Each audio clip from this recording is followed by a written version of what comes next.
On April 26, 1937, hell broke loose over the city of Guernica in Spain. At exactly 4:30 post-meridium, a 2-hour bombing of the peaceful city began. At that time, Spain was in a state of civil war. The Republic was fighting against the nationalists led by Franco. Yes, there were some factories in Guernica that supplied the Republic. Ultimately, the bombing devastated the peaceful city. The German Condor Legion, followed by Franco's Air Force, practically wiped the city off the face of the earth. 1,000 of the city's 4,000 residents, including women and children, were affected. There had never before been such a powerful air raid on a peaceful city. During World War I, which ended 20 years before these events, aviation was in its infancy. Bombs, which were modified from artillery shells, were dropped manually from airplanes and airships. In 20 years, aviation advanced significantly, and Nazi Germany, preparing for war, needed a place to practice and showcase its power. In 2 hours, 40 tons of bombs were dropped on the city, and the raging fire that followed destroyed almost everything that was left. The very next day, a magazine published an article about the tragedy. The monstrous consequences of the bombing shocked the entire world. Soon, other newspapers also published shocking images of the destruction, horrifying the world. A Spanish artist living in Paris, Pablo Picasso, learned about the bloody drama from the morning newspapers. At that time, he already had a commission for a painting from the Spanish Republic for the upcoming World's Fair in Paris, which was to take place in a month. Picasso was the world's most renowned and respected artist then.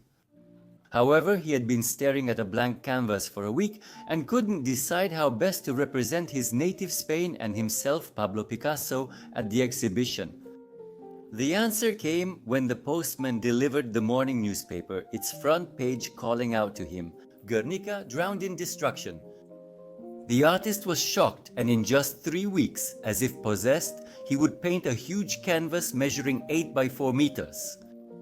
The canvas, just like in the newspapers, in black and white tones, would show the searing horror happening in a single room, as if Picasso saw it up close in a newspaper photo amid ruins left by bombs and fire. He's in such a hurry that splashes and drips are left everywhere, which will later draw criticism at the exhibition. But these spontaneous signs of furious inspiration now, in our days, are evidence of the shock experienced by the artist in those days, which gave rise to a painting that many consider the most valuable masterpiece Picasso ever created and the loudest anti-war statement in history. By this point, Picasso had already tried all styles and approaches. He had already abandoned Cubism and was fully fascinated by distorting reality. Watch my video about Picasso to understand the evolution of his work. At that time, he saw his main challenge as expressing emotions, not just copying objects, people, or animals. Any artist can do that, but what about simplifying them as much as possible? How much can you simplify and distort the image of a person so that the viewer still recognizes them and feels the emotional message depicted? How can you convey grief or joy while leaving only barely recognizable features? Eyes, ears, nose shifted from their places, horns and tails growing where we're not used to seeing them. 1937. This is the time of the final concentration of experiments conducted by Picasso. And in Guernica, he will pour out everything he has arrived at through years of trial and error. Guernica, an uncharacteristic painting for Picasso. He usually focused on one object, most often women. But here, he faced the challenge of depicting an entire scene without losing himself in the process. To create something that could surpass the artists who depicted the horrors of war before him, that is the goal of any artist. You might think that the painting looks like a child's drawing, and technically, that's actually true. But now let's take a detailed look at every corner of this incredible canvas. And you'll see that behind the apparent simplicity lies a depth of talent and rage provoked by the inhuman tragedy of the small Spanish town of Guernica. There are 2 sources of light in the painting, a lamp on the ceiling shaped like an eye and a candle that a woman is holding through the window. But look, the triangular light falls into the room not from the lamp but from the candle, at least partially dispelling the utter darkness. The Spanish word for light bulb is bombilla, which clearly suggests bombing.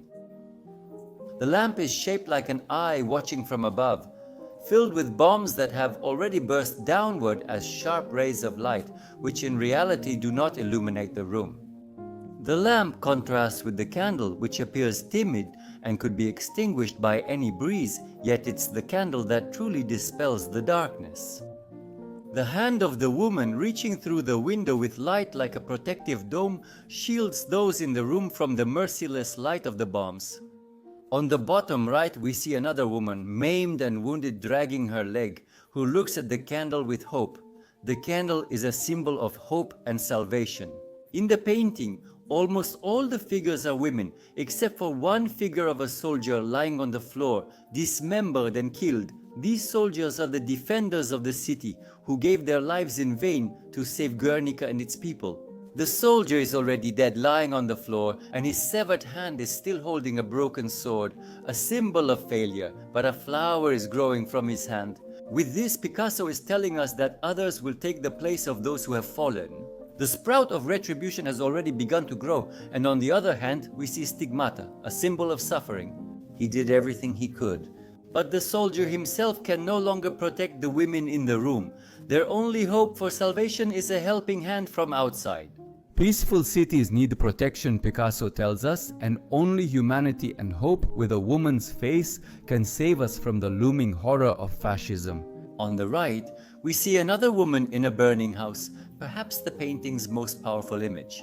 The woman cannot escape from the house. She stretches her arms to the sky in helpless cries. Her eyes, full of tears, speak of suffering. See how easy and effective this technique is. It would have been impossible if Picasso had painted in a different, more realistic manner. Eyes in the form of tears, and we all understand. The fire that engulfed Guernica after the bombing claimed even more lives than the attack itself. Imagine people burning, trapped alive in their own homes. A terrible, senseless death for people who just 5 minutes ago were making plans for the future, laughing, cooking lunch, or making love. The women in this painting are a symbol of innocence, despair, vulnerability, everything that humanity should protect, not destroy. And on the left, there's another woman holding a child in her arms. The child is dead, limp. And we see that the mother, unable to let go of the lifeless body, howls to the sky in grief and sorrow. Her sharp tongue, like a thorn, is a scream piercing through space.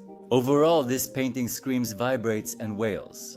This woman holding a child is a powerful, merciless reproach to war, murderers, and violence, which ignores who is right or guilty. And the woman, with eyes full of tears, holding her own lifeless child in her arms, is the inevitable result of any war. But Picasso was not the first to use these images.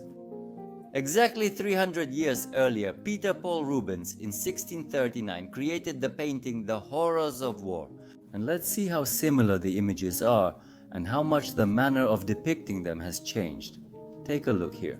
We also see a scene of war, where women represent the civilian population and men represent war. Here is a woman raising her hands to the sky. Here is a torch, a candle in the defender's hand. Here is a fallen soldier with a sword in his hand. Here is a woman reaching for the light, and here is a mother hiding her child. It's amazing, but 300 years haven't changed the most terrible thing that war brings. Only the form of killing has changed, and the artists have changed. But does Picasso's painting affect us any less strongly? Are its screams any quieter? But there's one sinister participant in this massacre that we won't find in Rubens' painting. It's the bull, which Picasso placed at the top left.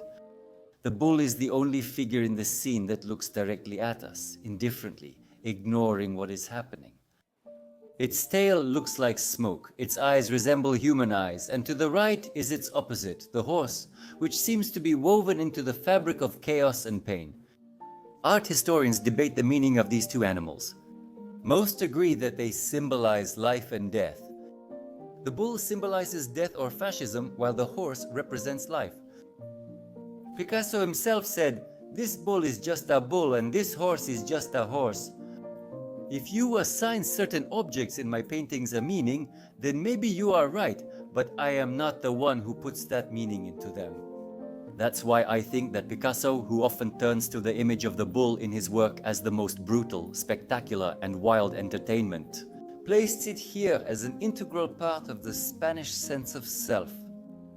And the horse, most likely, is really just a horse, which, despite the presence of cars, was still quite common on the streets of European cities at that time. The horse, literally sucked into the meat grinder, became part of the madness crashing down from the sky. Everything got mixed up, people and horses.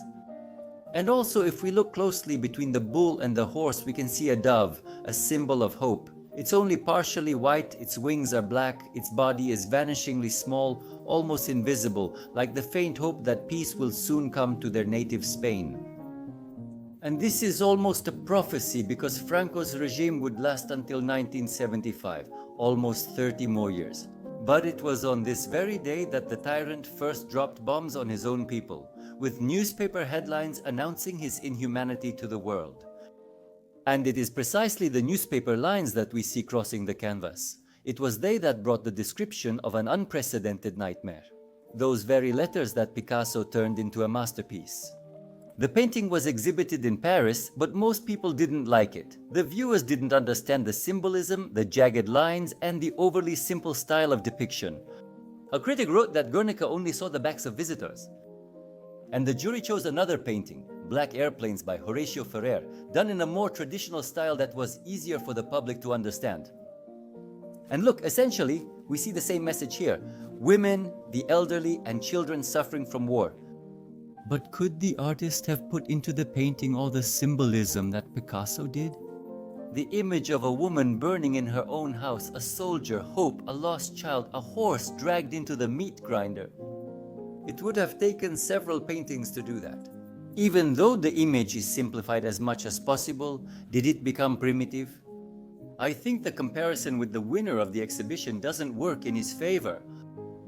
And as we now know, time has put everything in its place. After the exhibition, the painting became a global poster, helping raise money for the Republic. For this, the huge canvas had to be removed from the frame and rolled up every time. And so Guernica traveled all over the world, gaining admirers and earning the status of the most prominent anti-war statement.